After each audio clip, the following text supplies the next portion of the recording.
Well, welcome. I want to thank all 12 of you for coming to the Afghan panel. It's great to have an intimate discussion about this subject. But the number of people here are in inverse proportion to the quality of our panel, which is very high and right off the news, since almost all of them were at the London conference.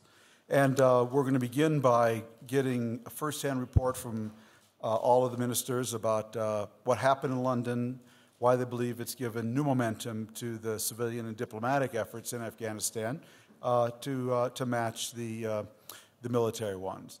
To my left is Foreign Secretary Miliband from the United Kingdom, Minister Sikorski from Poland, Minister Gargash from the United Arab Emirates, Ashraf Ghani from the Institute for State Effectiveness, and Ashraf was a key advisor at the summit in London.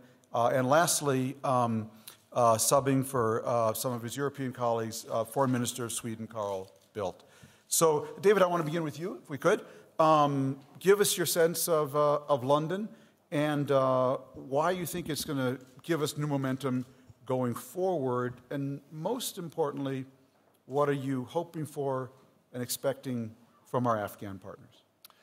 Well, thank you, Tom. I think the aim of the London conference was to mobilize the international community on the civilian side as well as the military side behind the priorities that have been set and that are actually agreed in Afghanistan and have been led by the inaugural speech of President Karzai. It was founded on a very clear notion that 2010 had to be a very different year from 2009, that the momentum of the insurgency had to be reversed, that the loyalty and commitment of the Afghan people had to be renewed in the project of reconstruction that is underway, reconstruction that is not just physical but is also political. I think that the sense that we were at a critical time was important in framing the meeting. The number of deliverables is serious in terms of the IMF, in terms of security improvement, in terms of commitments to a reintegration fund. Maybe we can talk about those things. But I think the most significant deliverable was a sense that there is a plan, it is coherent, it needs to be implemented with real verve and drive, above all led by the Afghans, but with international support.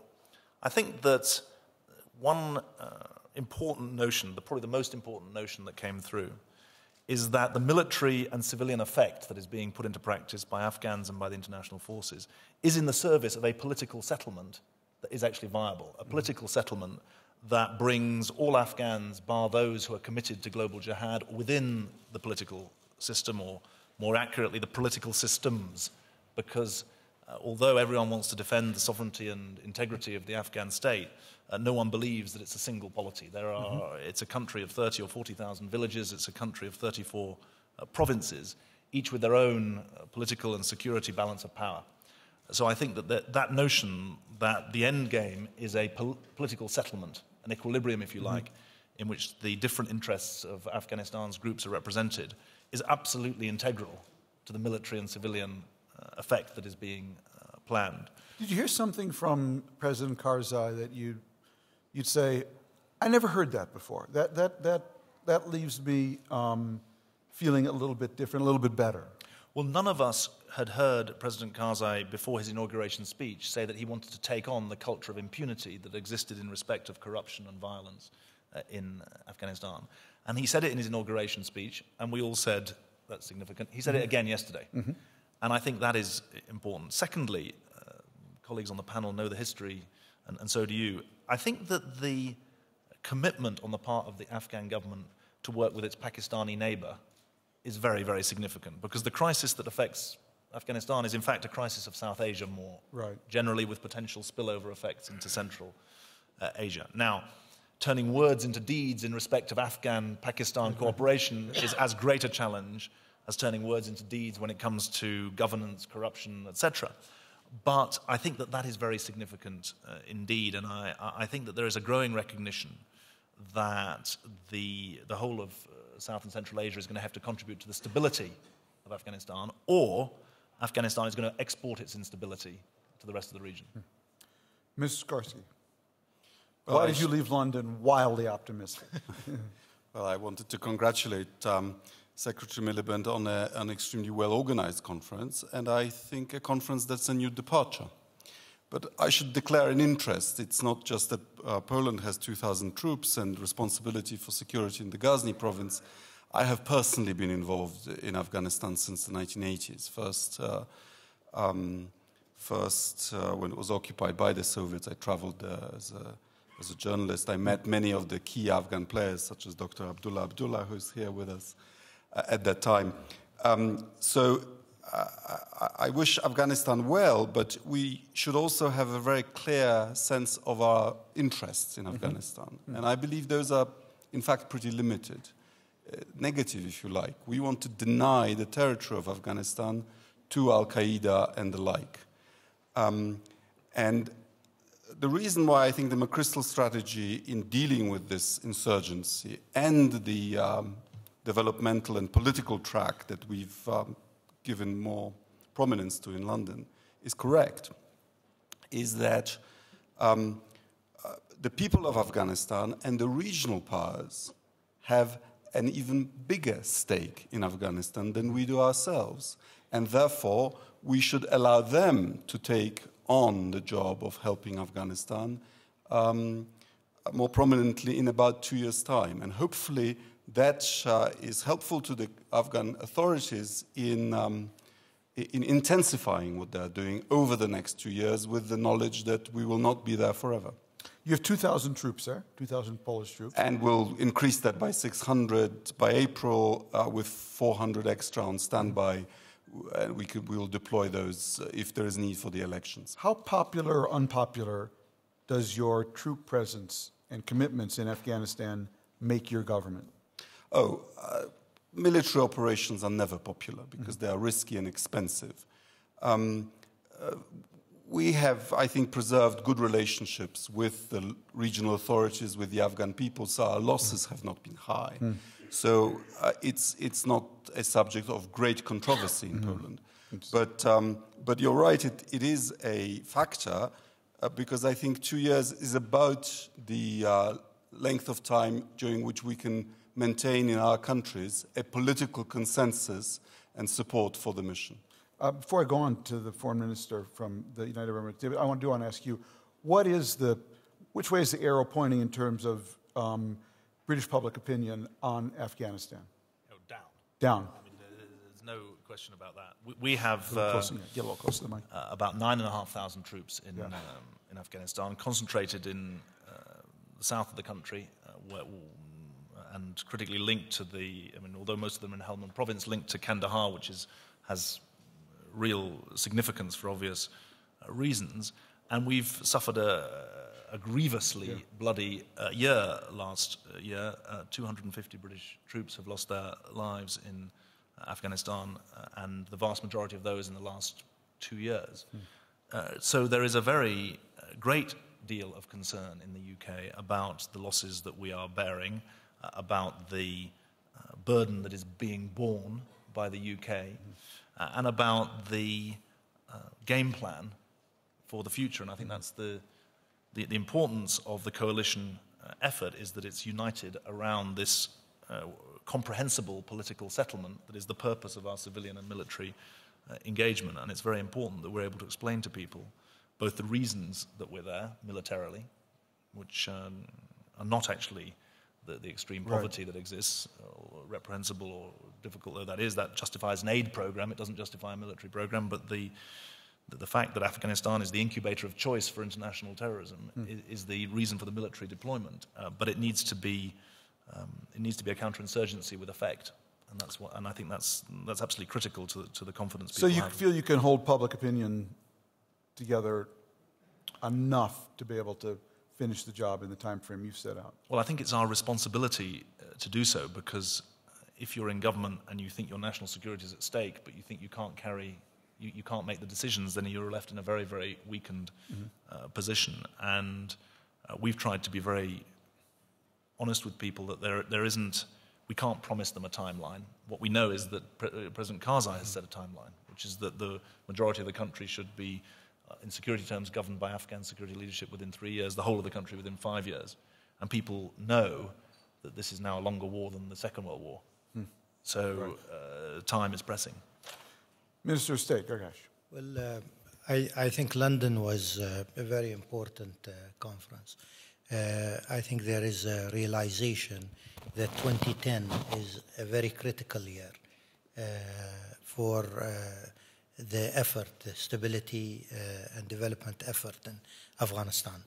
And I think that London had to succeed.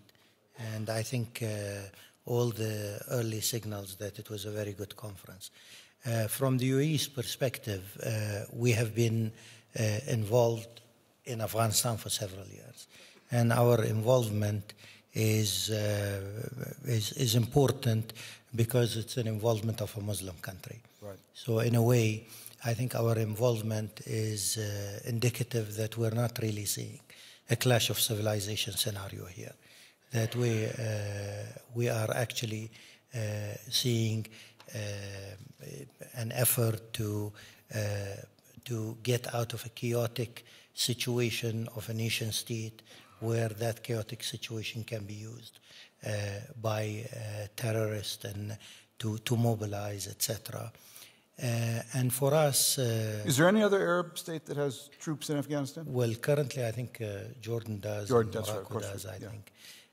But coming back to that, I think what we see right now, and we saw that in London, is that we're seeing these three dimensions finally falling into place. I mean, it took a long time, but you can see the military dimension, you can see a developmental dimension, but now, more importantly, clearly the political dimension is also crystallizing.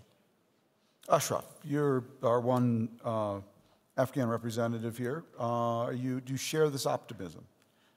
Well, thank you very much, and compliments to David for holding an excellent conference. The first issue, the international community now assigns priority to Afghanistan for the next 2 years. This was never the case in the last 8 years. It was always a second priority. 2, the debate about security commitment is over. President Obama has made a very courageous decision and been backed up by Prime Minister Brown and other governments to make the commitment in a very difficult economic time. You know, this is a $1 trillion cost 10 years. And the courage that it took to override domestic opinion and make the commitment is very clear. So there's not uncertainty on the security dimension. 3, General McChrystal is an incredibly coherent strategy. And yesterday, the expression of it was a great statement because restoring both international confidence and Afghan confidence is critical. That's on the security side. 2, now that the security dimension or block is in place, and David has taken the lead in this with his NATO speech, what is clear is that use of force alone is not going to bring the answer. We need to subordinate security and development and governance to the goal of a politics that brings stability. And that has 2 dimensions. One is the internal process of building the capabilities and simultaneously diminishing the threats. You build the capabilities by bringing governance, by bringing development that is people-oriented, not elite-oriented and not geared towards corruption and mismanagement. You diminish the threat by bringing a political framework that makes the insurgents not have a cause of being alienated, both from the international community and from the Afghan government. So from the international side, it's the question of civilian casualties and putting. General McChrystal has made a very courageous decision to focus on protecting the Afghan population and NATO in general. So that is a significant departure. Now, last observation.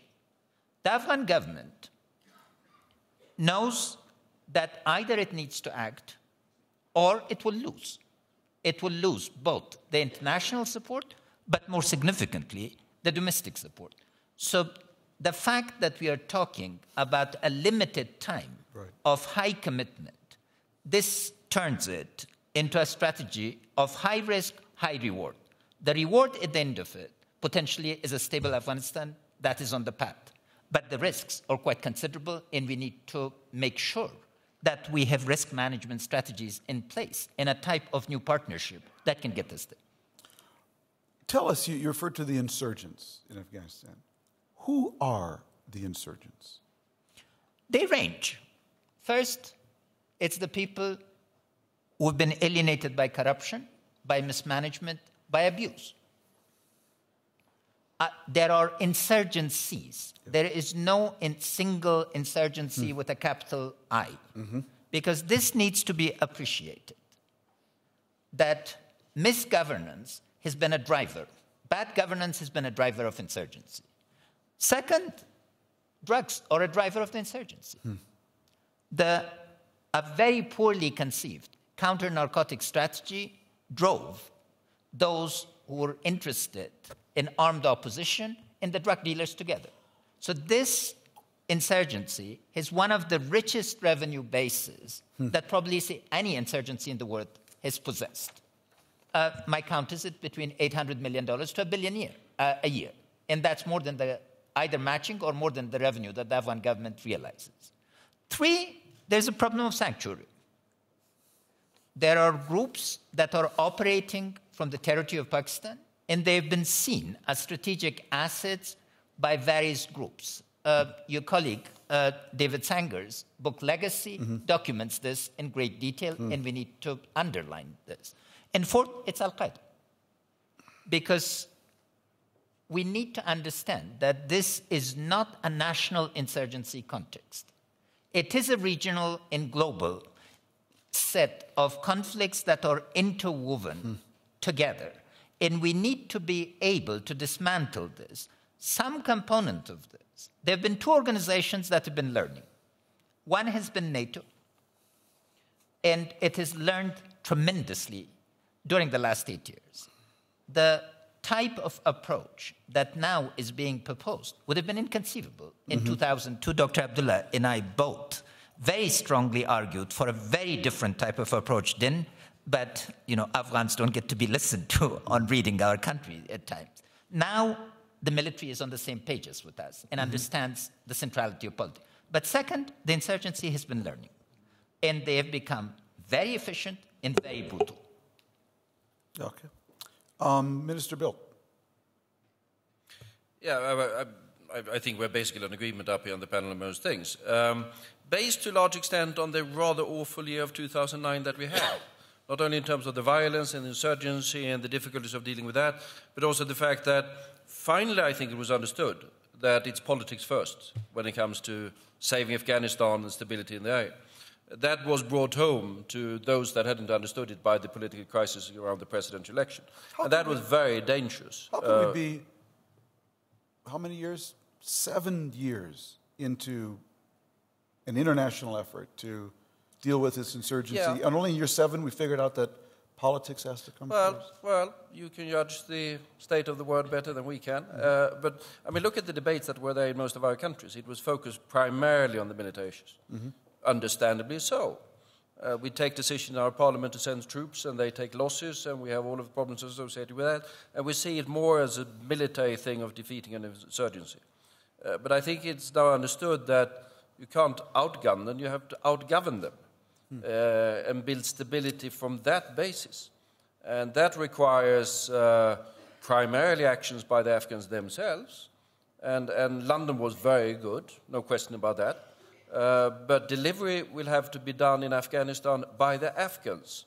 And then we are there to support them when they do the right and necessary things. So the jury is out, of course. London is a good start. It needs to be implemented. We will be back in Kabul in a couple of months to assess things. There's a parliamentary election coming up in September. That clearly needs to be done according to slightly better standards, to put it mildly, than we had in... Yeah, I was for once diplomatic. Major reforms are needed there. What's public opinion in Sweden like about your involvement there? Well, I don't know. I don't make foreign policy by opinion polls. But what I'm dependent on is that I have a broad parliamentary majority. And one would assume that party leaders read the opinion polls better than the foreign minister does. And I do have that. If I were to go to Parliament and say we're going to double the forces, I would be in trouble. But if I go to Parliament, which I've said that we're going to sustain this for a couple of years, I'm fine. And I have I think I've got the ex-communists against me, but everyone else. Now, it has to be said in all fairness that David and Radek are having forces in the war in the south. We are having a stability operation up in Masar, north of the Hindu Kush in Central Asia. So it's a different game in terms of public opinion. Where we in Kandahar or Ghazni or Helmand, it might have been different. So I'm not going to make myself too holy. Yeah, one of the things that came out of the conference was talk of trying to cut a deal with the Taliban. How do you feel about that? How serious was that proposal? And what do you think would be the best way to proceed? Well, the latter part of your question is the easiest to answer. The best way to proceed, the only way to proceed, is for this to be an Afghan project. Mm-hmm. If they've got to take the lead. If it's four of the people on the panel trying to cut a deal, right, it's not going to work. But I think that there's an absolutely brilliant article by Ahmed Rashid in the New York Review of Books this month, and it's about 1989 and what happened after 1989 in Afghanistan. But if you look back to 2003, Second Bonn Conference, a significant part, Ashraf can correct me on this, but a significant part of conservative Pashtun opinion was not included in what became a quote-unquote victors' conference. And I think that the roots of some of the insurgency that Ashraf described, probably the first and the second part of the insurgency that he described, the roots of that are in those decisions. And the way in which the political ring was constructed did not give voice to significant elements of South and Eastern opinion, Pashtun opinion, conservative Pashtun opinion. And the key to any reintegration package or reconciliation package is that it divides those in Group 4 who are committed to global jihad from the other three groups that Ashraf described. It's very simplistic to describe it in those terms. It sounds like it's a slightly Western way of describing it. But I think that we've got to support the Afghans in creating a political ring that brings people into their communities. I think we mustn't be naive about this. I think we can't talk about a country like Afghanistan being one in which the state will have a monopoly of violence in a way that it might, or we might hope it might, in a country like Switzerland. But I think nonetheless we can talk about a political equilibrium and a security equilibrium in the communities of the South and East, where those communities are able to defend themselves because they actually have a power-sharing arrangement. I think there's one other point that came through very strongly in the conference yesterday, not least from the civil society representatives. The red line is not just the links to al-Qaeda. The red line is respecting the Afghan constitution, not least what it says about the equal rights of men and women and the equal rights of all Afghan citizens. And it's easy to sound pious about this, but you don't sound pious when you listen to representatives of Afghan women's groups talking about what life was like under the Taliban and what life is like now, and their loyalty to the current state being based on the idea that their daughters can go to school, that they can be treated as full and equal citizens. So I think that that's where you create your political space, and you do say to people that if they don't come in, they're going to face a pretty awesome military machine, international and Afghan. But if they do come into the political systems, then there is space for them. Do you think that the casualties we've suffered in the last month or so, it's clearly been an upsurge, is that a sign of things to come? Well, I think that General McChrystal and others warned that this will not be a linear progress over this year. That was a very polite way of putting it. I mean, some people, I don't know if it was General McChrystal who said this, that things could get worse before they get better. And there's a real danger of that. Equally, don't underestimate what it means for people to be facing 100,000 American troops. I mean, the insurgencies are recognizing what they're up against, and that's why they're pursuing the sort of asymmetric tactics that Ashraf referred to. They will also be seeking to pick off different bits of the coalition. They're not going to be going head-on with the 42nd Airborne. And that is important to recognize. Equally, there are real dangers of a spike in violence. Minister Sikorski, how do you feel about the idea of negotiating with the Taliban?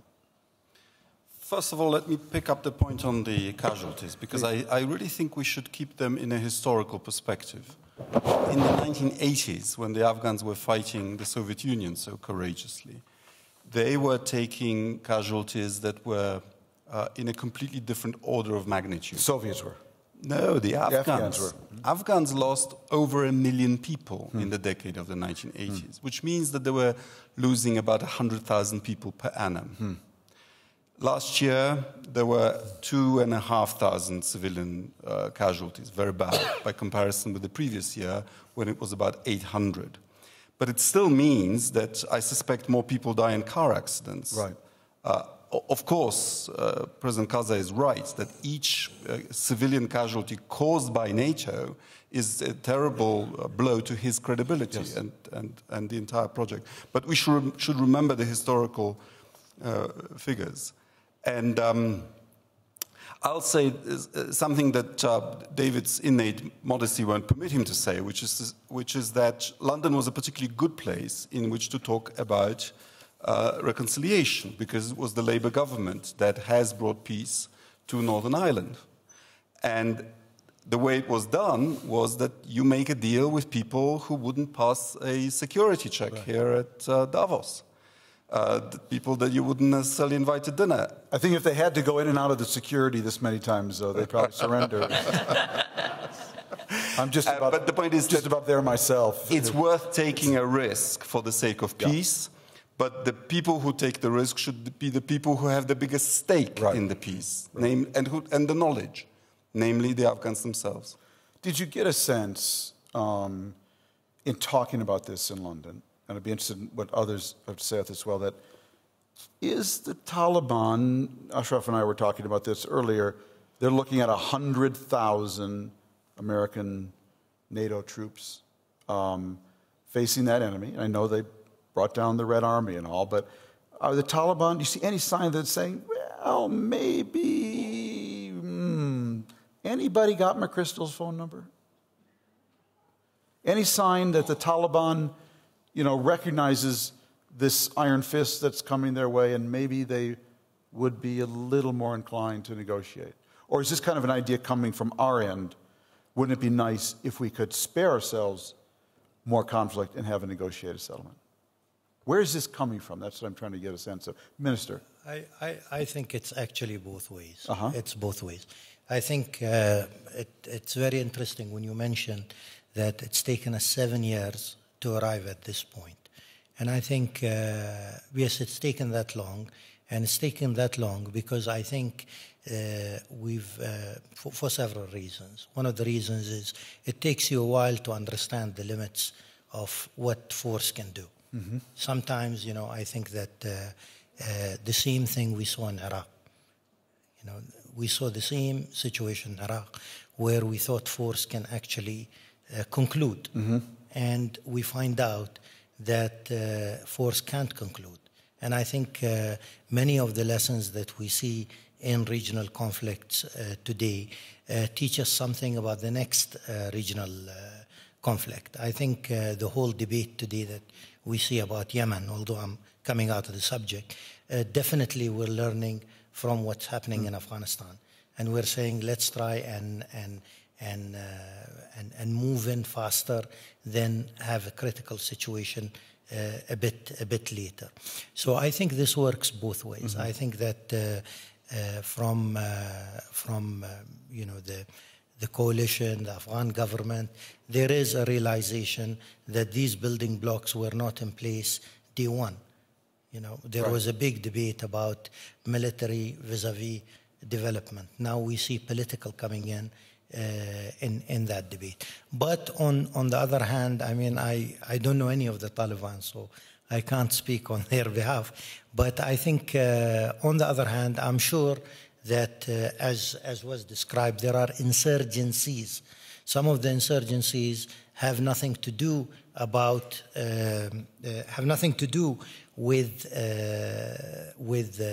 the politics of it. Right. They've got to do about tribal influence. Some of them have to do with the money, with the opium trade, etc.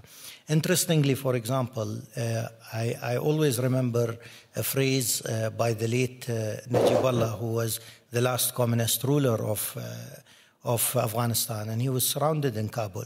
And a journalist asked him and said, "You call yourself the president of Afghanistan, but all you have is an area about 20 kilometers in length or whatever."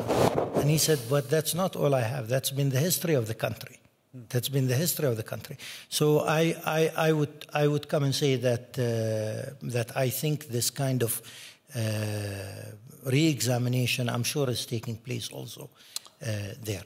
Thank you. Ashar, what do you think are the prospects for a political settlement with a critical mass of Taliban? The first observation is that this needs to be an Afghan project, not a sub-Afghan project. Mm-hmm. It cannot be a Pashtun project. Mm-hmm. It needs to be an Afghan project. Mm-hmm. That means we have to have full agreement that reconciliation in this does not lead to another internal conflict. Mm-hmm. So we need to be very organized and coherent about this. It has to be done with building a consensus. I think the basis of that consensus was created in the election campaign. The election had a lot of faults, but there was a lot of positive discussion leading to this. And a potential framework exists for this. Second, there are three things happening simultaneously. One is that it's traditional politics of buying and selling. So incentives are going to matter as to how to secure a series of local deals and address a series of local issues. Mm-hmm. Two, about 2 million people are fence-sitting, in my count, to see whether the government will be able to govern and the international community will have the staying power. Mm. And that is a very significant group. If this group shifts over, it is significant. Here, the concept is reconciliation. Yes. Because reconciliation here, in terms of incentives, but $1 billion is a very small amount of money. Yeah. The insurgency makes that easily a year more than that. So we should not exaggerate the extent to which money can bring this. It has to be a framework of addressing significant grievances and bad governance so that these 2 million people can come. There's a third group that is composed into two subcategories. One is that the discourse of Taliban, what they're writing, is becoming very nationalistic. And it's a significant departure. Is it nationalistic? You tend to be a nationalist vis-a-vis some other vis-a-vis Pakistan in particular. Interesting. In their writing, the betrayal that they experienced in the hands of Pakistan in 2002 is quite telling.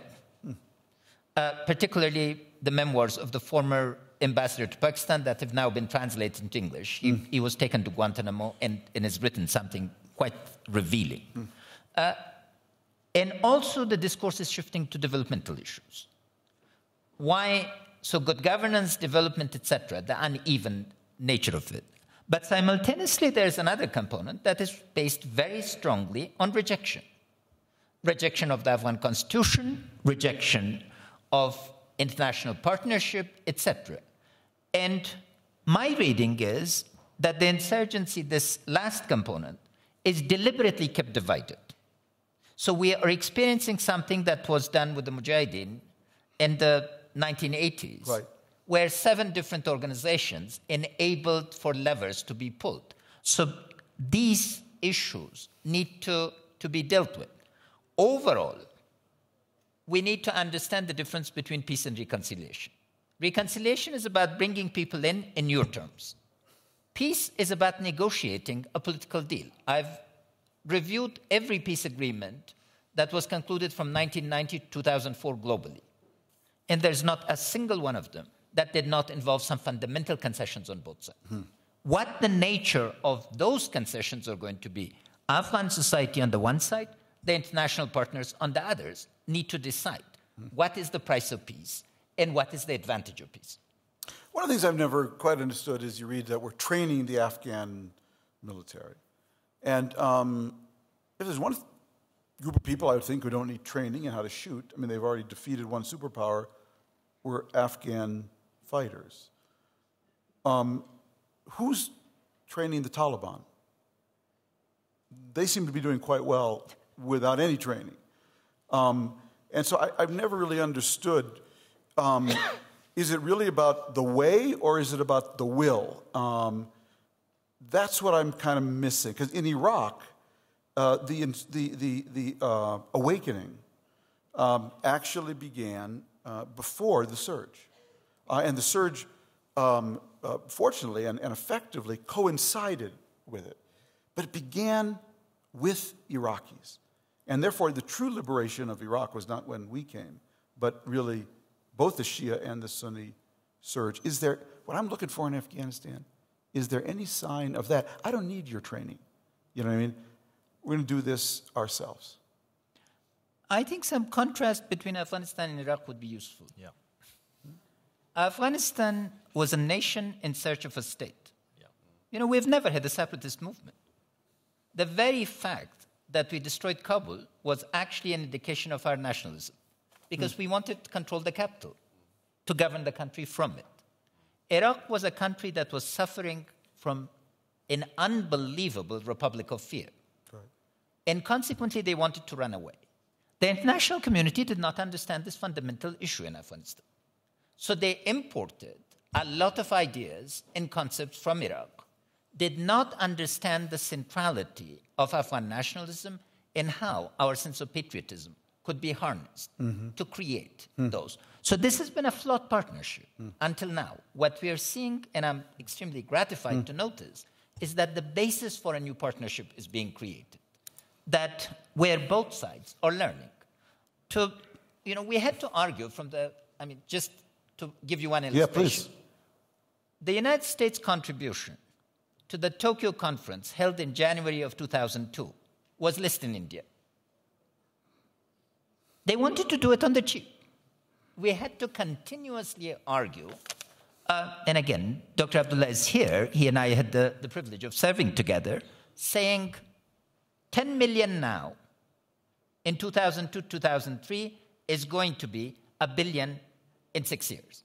They thought we were exaggerating. So this is important to see.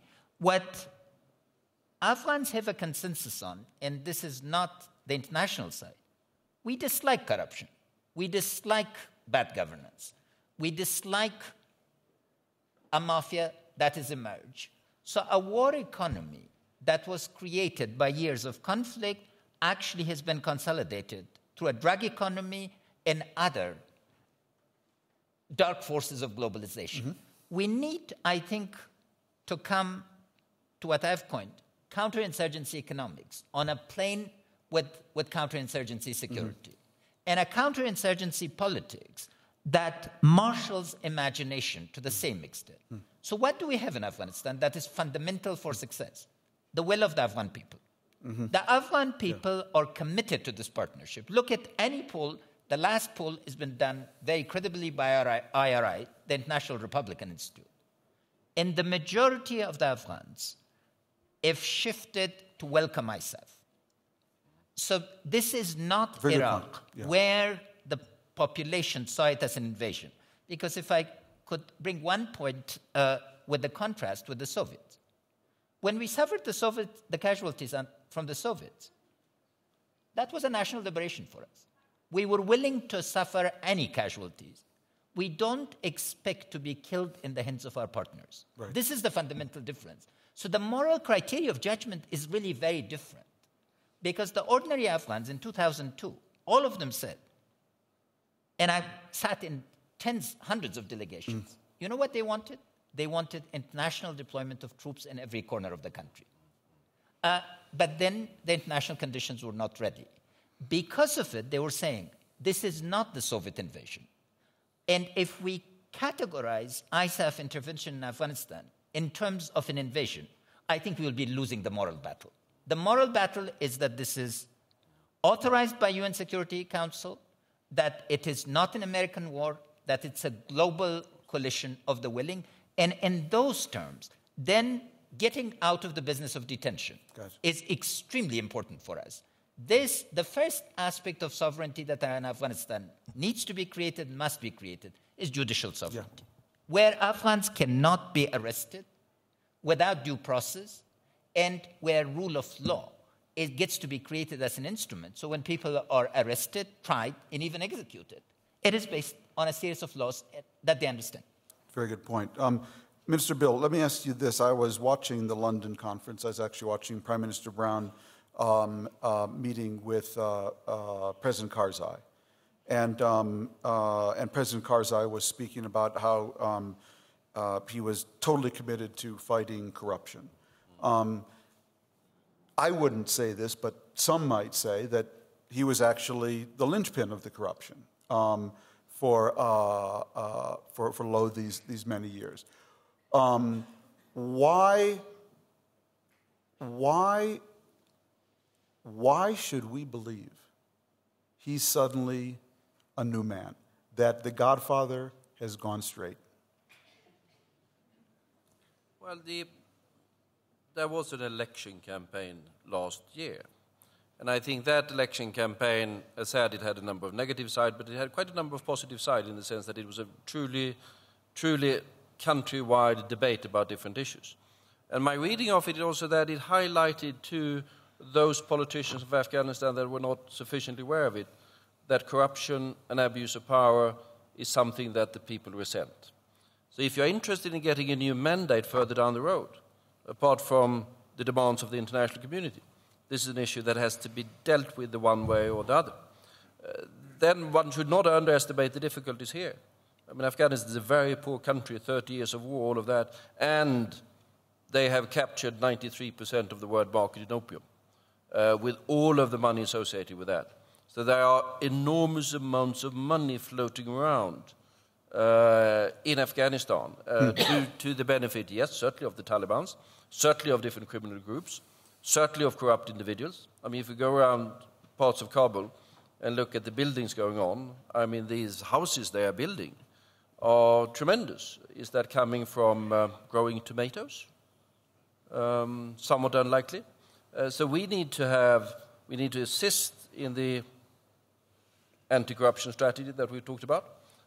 We need to make certain that the demand is coming from the Afghan people, and we need to be far more effective in dealing with the drugs. Because if we don't deal with the drugs, not only will we not sort out Afghanistan, we will have increasing problems all over the region.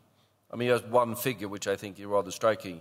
The number of people killed last year in the drug war in Mexico, which is a transit between Latin America and the US, is roughly 3 times as many killed in the war in Afghanistan. If we don't get hold of the problem in Afghanistan, we might have that situation, say, in Central Asia, 5-10 years down the road, not to speak about Afghanistan. I want to open up to the floor. We have a lot of, I know, interested parties here, but I first want to ask Dr. Abdullah, would you like to ask a question to any of the parties? I can't resist seeing you in the first row, or say anything, or interject in any way you'd like, sir. Please stand up. First of all, happy to see all friends in the same panel. And thank you for holding this London conference. It was an opportunity for the international community as well as Afghanistan to get or put their acts together. But the basic question that bothers me all the time is that in 2002, we had much lesser ISAF troops in Afghanistan. We didn't have national army. We didn't have national police force. And the same thing, the contributions financial to the Afghan case was much less than that. And then in 2004, we had elections and presidential elections. We have seen, with the increase of the number of foreign troops and financial assistances to Afghanistan, and growing up of our national army, national police force, which by any means, I'm not suggesting that, I'm suggesting that these shouldn't have taken place. But at the same time, we have seen an increase in the insurgency. Where does the question lie? Where is the problem? What's the problem in this sort of situation? That's one. Next to that, the frustration among the public opinion in the West, I need not to add to what is already there. It's not that they are questioning the main involvement at this stage, but the merit of it, or the outcome of this involvement. How many years, how much more soldiers have to die? The same frustration among the Afghan people. So while I consider London an opportunity, my question is, what has happened as far as the partners for the international community, or the partner for the international community, which is at this stage the Afghan government? What is it that it will do in a most critical time in comparison to what it was like a few years ago? Well, the consensus here seems to be that President Karzai really does get it, and this time is going to be different. Is that something you find credible or incredible? No, I think I don't challenge any of the arguments which are up there, but I can also not ignore the record of the past. 4 years ago, I was the co-chair in London conference. Around the same time, we had Afghanistan Compact. So I'm not dismissing. So perhaps I'm too pessimistic because I was hit hard during the elections. You can imagine. But you're not the only one. Yeah. But at the same time, I think that's from that. I'm not trying to send a pessimistic note, but rather to say that we are at a very critical stage. We could afford, if Mr. Karzai made a commitment a few years ago, and then he just went out of his way and didn't deliver. Yes? This time around, we cannot afford. So does he understand that? Or London was just another small bridge to pass, and then we are back in business as usual? So in terms of the international community, while all aspects of their engagement is important and critical, we also shouldn't underestimate that the support for the democratic process is critical. In an insurgency, if we lose the people, we lose the war. That's myself, insurgency, counterinsurgency, insurgency, counterinsurgency, 4 times in my life. This is the lesson. So supporting democratic process in issues which have been, commitments have been made, like good governance, rule of law. We are having parliamentary elections. If we miss this opportunity, like this time it will be very different.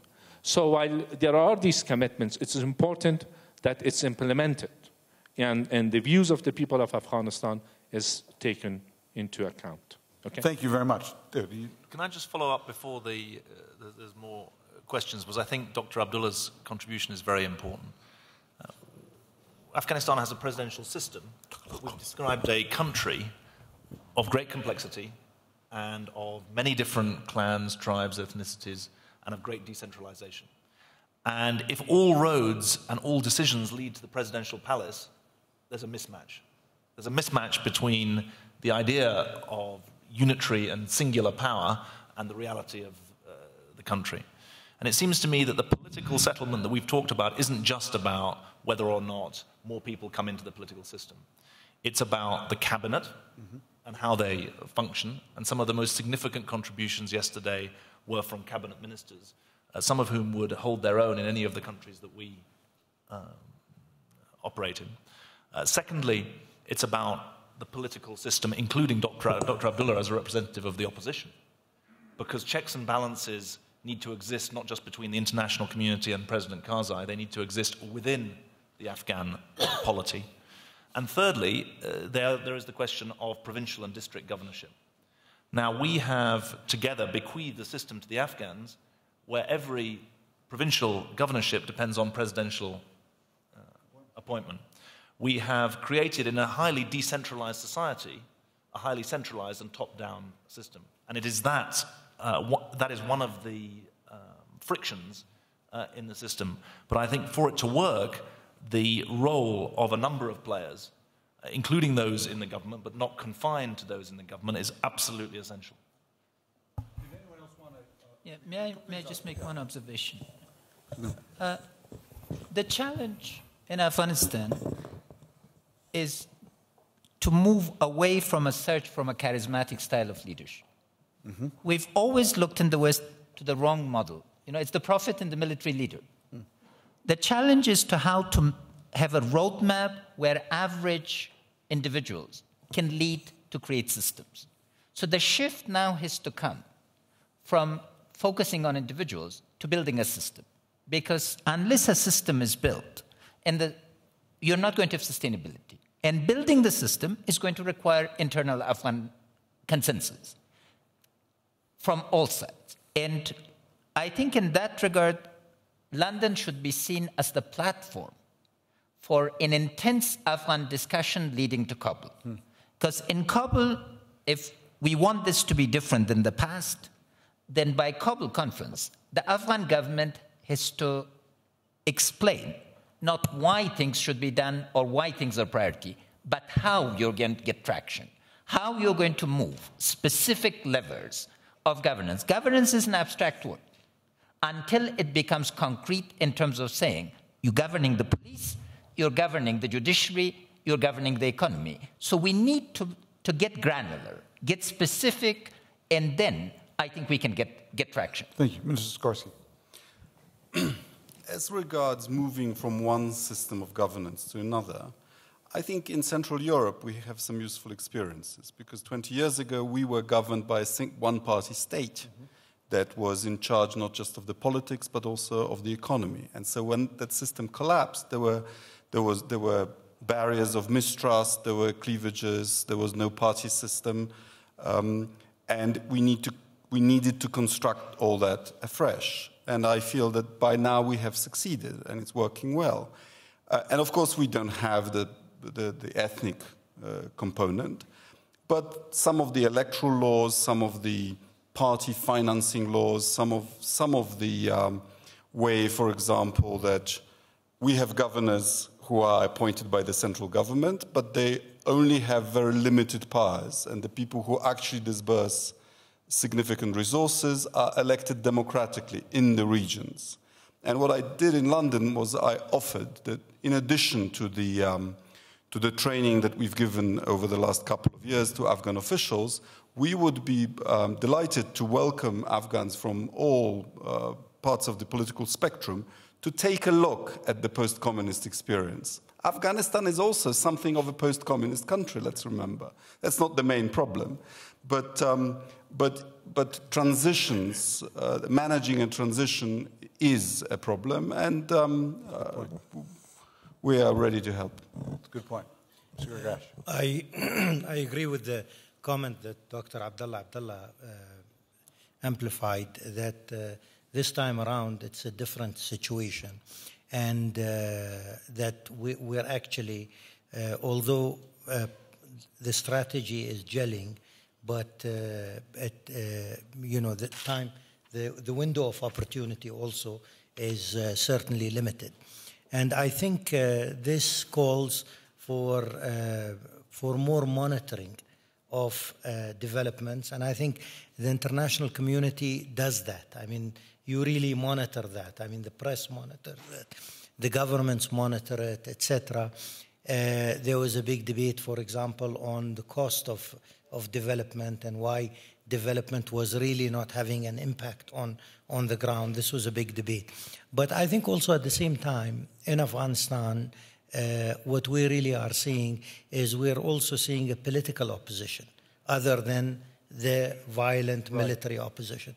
And I think it's extremely important for the political opposition also to play a monitoring role, to come and say, these are the things that we think are working right. These are the things that are not working right.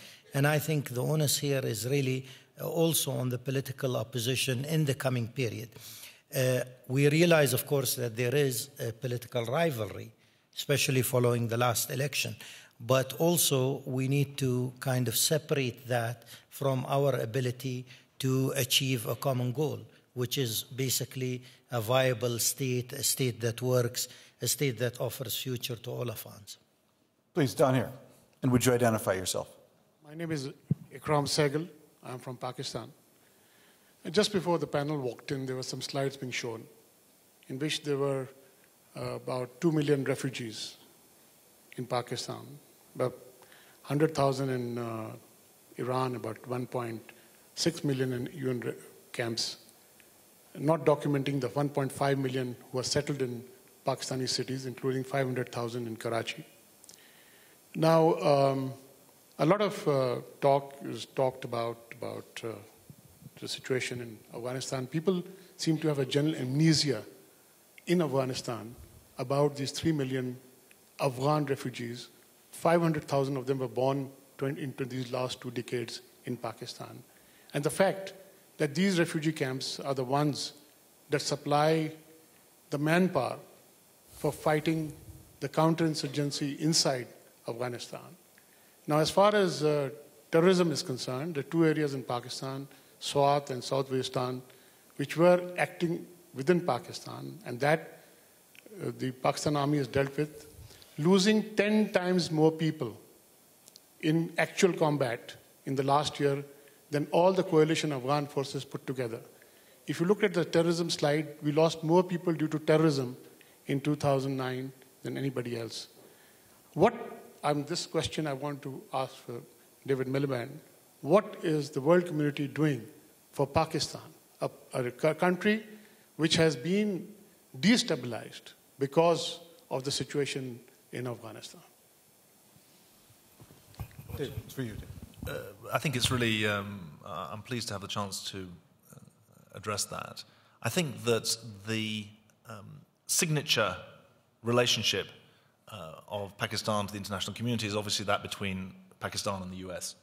And it's a relationship that has been extremely tortured in many ways and has achieved outcomes that have been in the interests of neither country. And I think that the emerging relationship, which is one that tries to recognize respective interests, but also recognizes that Pakistan is a country that needs international help across a broad range of its challenges, economic, educational, but also security, is, I think, very, very significant. I also think that there's an awakening going on in Pakistan. You use the awakening in respect of Iraq. I mean, it is extraordinary, the reaction in Pakistan to the video of the Taliban flogging of a 17-year-old girl. That was a much bigger factor in Pakistan, in my estimation, than the headlines in the West of the quote-unquote Taliban 60 kilometers from Islamabad. Because I think what it brought home to the Pakistani people was the mortal threat that exists to their own state and their own country and their own way of life from within. And we all know the history of the historic enmities that exist in South Asia.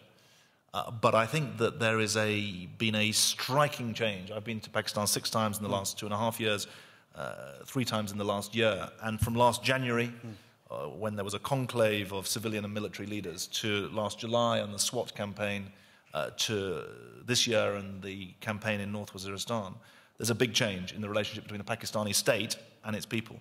However, Pakistan desperately needs help. I mean, it is a fair point when the Pakistanis say it's $30 billion to send 30,000 troops to Afghanistan, and while the Kerry-Lugar bill is $1.5 billion and is a tripling of aid, it's very welcome, but what's the ratio? Right. And look at Pakistan's problems, a country of 170 million people. So I think the re-engineering of the relationship, which needs to be economic, cultural, as well as security, applies to the Pakistan-US relationship. It applies to the EU-Pakistan relationship. Because the truth is that the EU spends about 0.45 euros per head in Pakistan, but it spends 5 euros a head in places much further afield, much smaller places, where there frankly isn't a security threat. So there's a challenge for the EU. I also think, and this is something that the Minister may want to say something about, Pakistan has deep relationships into the Gulf. Deep relationships into the Gulf. It also has a very close relationship with China.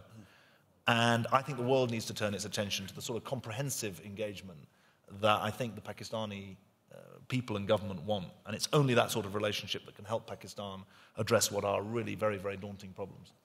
Well, unfortunately, we've got to vacate the room. Our time is up. I want to thank all the panelists. This has been extremely enlightening, and thank you all for joining us.